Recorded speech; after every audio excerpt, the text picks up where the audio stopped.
Kodak dan Fujifilm menjadi dua raksasa yang bertarung dalam duopoli bisnis roll film fotografi.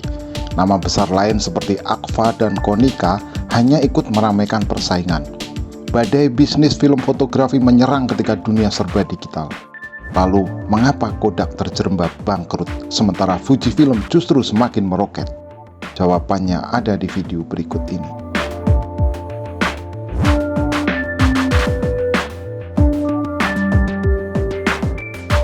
Kamu mungkin sudah tahu model bisnis Gillette. Mereka menjual murah alat cukur lalu mengeruk uang dari penjualan silet cukur. Model bisnis sama juga dipakai Polaroid dengan menjual kertas foto, Amazon Kindle dengan bisnis e-booknya, atau printer dengan menjual tinta. Dalam dunia fotografi, Kodak dan Fujifilm juga menjalankan model bisnis yang sama. Mereka menjual kamera, tetapi bisnis utamanya bukan kamera. Kamera hanya digunakan sebagai pemancing dalam bisnis roll film fotografi. Pada tahun 2000, sesaat sebelum transisi menuju era digital, sebesar 72% pendapatan Kodak datang dari penjualan roll film. Demikian pula Fujifilm, 60% pendapatan dari roll film. Bisnis roll film memang sangat menggiurkan. Pasar hanya dikuasai oleh pertarungan ketat Kodak melawan Fujifilm, sementara Agfa atau Konica bertarung di kasta bawah. Mengapa bisnis roll film hanya bisa dikuasai segelintir perusahaan? Proses bikin film fotografi memang tidak mudah, sangat kompleks dan rumit.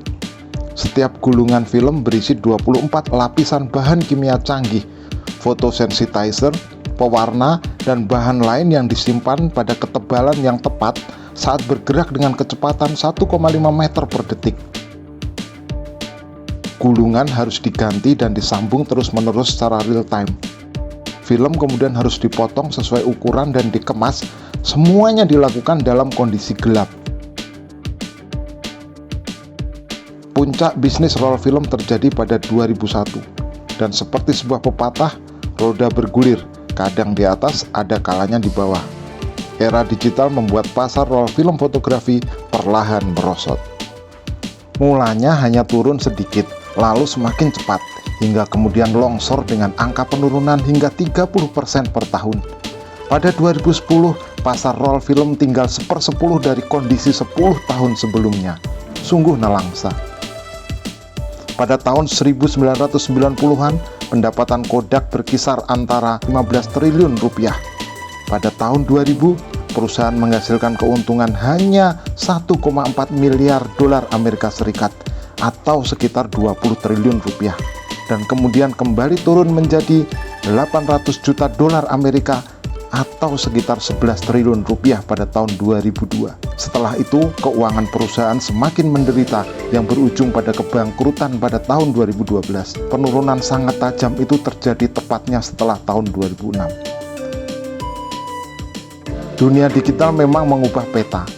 Membanjirnya kamera digital membuat bisnis roll film fotografi jatuh. Banyak perusahaan dengan mudah bisa memproduksi kamera digital. Dari sebelumnya Kodak dan Fujifilm memegang duopoli bisnis roll film dengan margin tinggi, mereka dipaksa bersaing dengan puluhan perusahaan di bisnis kamera digital dengan margin yang rendah. CEO Kodak, Antonio Perez, ketika itu pernah menyebut bahwa bisnis kamera digital sebagai bisnis yang sangat buruk. Problem terbesar sebenarnya bukan karena Kodak tidak menjual kamera digital. Kodak sempat memiliki pangsa pasar dunia sebesar 27% pada tahun 1999. Tetapi itu kemudian merosot menjadi 15% pada tahun 2003 dan hanya 7% pada tahun 2010. Mereka kemudian menyerahkan singgasana kepada Canon, Nikon, dan produsen kamera digital lainnya. Nasib Kodak di bisnis roll film fotografi sebenarnya juga dialami oleh Fujifilm. Perusahaan Jepang itu turut menjadi korban kecepatan serangan digital. Pasar penjualan roll film fotografi menyusut jauh lebih cepat dari perkiraan Fujifilm. Antara tahun 2005 hingga 2010, penjualan film turun dari 156 miliar yen atau sekitar 20 triliun rupiah menjadi hanya 33 miliar yen atau sekitar 4,2 triliun rupiah, turun sekitar 16 triliun hanya dalam tempo 5 tahun. Namun demikian, jika Kodak berujung pada kebangkrutan, bagaimana Fujifilm justru bisa bangkit? Elemen penting kesuksesan Fujifilm adalah diversifikasi bisnis. Pada tahun 2010, ketika pasar roll film turun menjadi kurang dari 10% dibandingkan tahun 2000, Fujifilm yang pernah menghasilkan 60% penjualannya dari roll film kemudian mengambil langkah drastis, yaitu melakukan diversifikasi bisnis. Pada periode krusial itu, yaitu antara tahun 2000 hingga 2010, Fujifilm justru berhasil meningkatkan pendapatannya sebesar 57%, sementara pendapatan Kodak longsor sebesar 48%. Menyadari penurunan tajam dalam penjualan produk roll film, Fujifilm bertindak cepat dan mengubah bisnisnya melalui inovasi. Di bawah cengkeraman Shigetaka Komori yang diangkat sebagai presiden pada tahun 2000, Fujifilm dengan cepat melakukan reformasi besar-besaran. Komori datang dengan target utama menyelamatkan Fujifilm dari bencana dan memastikan kelangsungan hidupnya sebagai perusahaan terkemuka dunia. Mereka sadar bisnis kamera digital tidak akan bisa menggantikan bisnis roll film karena profitabilitasnya yang rendah. Maka Fujifilm mengambil pilihan lain. Komori melihat teknologi Fujifilm dapat diadaptasi untuk produk farmasi dan kosmetik. Begitu pula bahan untuk layar LCD. Fujifilm memprediksi ledakan layar LCD hingga kemudian berinvestasi besar-besaran di pasar ini. Memanfaatkan teknologi film fotografi, Fujifilm menciptakan Fujitech, bahan untuk membuat panel LCD untuk TV, komputer, dan smartphone. Saat ini, Fujitech menguasai 70% pasar. Fujifilm juga memasuki pasar tidak terduga seperti kosmetik. Fujifilm berpengalaman 70 tahun dengan gelatin, bahan utama film fotografi yang berasal dari kolagen. Kulit manusia terdiri dari 70% kolagen yang bisa membuatnya berkilau dan elastis. Fujifilm meluncurkan lini kosmetik pada tahun 2007 yang disebut Astalif.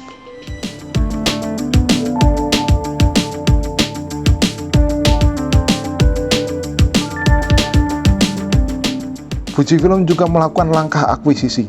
Mereka mengambil alih perusahaan lain, kemudian menggabungkan aset mereka dengan keahlian Fujifilm dalam merilis produk baru ke pasar dengan cepat dan mudah. Mereka mengakuisisi Toyoma Chemical pada tahun 2008 untuk memasuki bisnis farmasi. Mereka juga masuk ke segmen perawatan kesehatan dengan membeli perusahaan radiofarmasi yang sekarang disebut Fujifilm Pharma. Pada tahun 2010, 9 tahun setelah puncak penjualan roll film, Fujifilm menjadi perusahaan yang benar-benar baru. Pada tahun 2000, 2/3 keuntungan datang dari divisi fotografi dengan sukses besar penjualan film. Namun pada 2010, divisi ini hanya menyumbang 16% pendapatan. Bahkan pada tahun 2020, divisi fotografi termasuk penjualan kamera hanya menyumbang 13% pendapatan. Fujifilm berhasil keluar dari badai.